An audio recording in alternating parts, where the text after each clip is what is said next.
Today's lesson is on features of a quadratic graph, and we're going to be talking about zeros, also known as your x-intercept. Your x-intercept will always touch your x-axis, this line right here, this line right here, this line right here.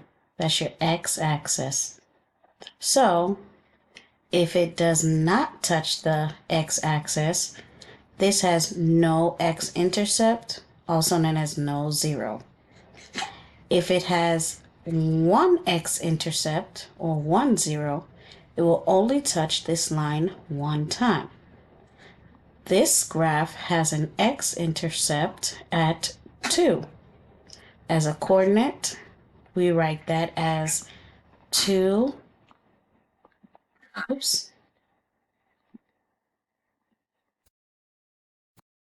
comma, 0.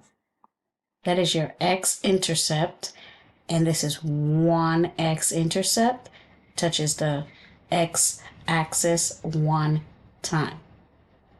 Then you have two x-intercepts. It will touch the x-axis 2 times. 1, 2. So we have two x-intercepts.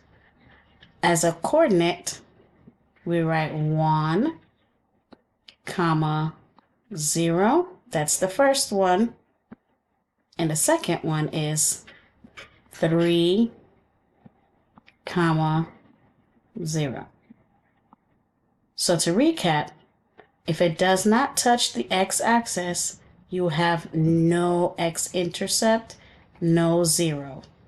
If it touches the x-axis one time, you'll have one x-intercept, 1, 0. If it touches 2 times, you'll have 2 x-intercept, 2 zeros.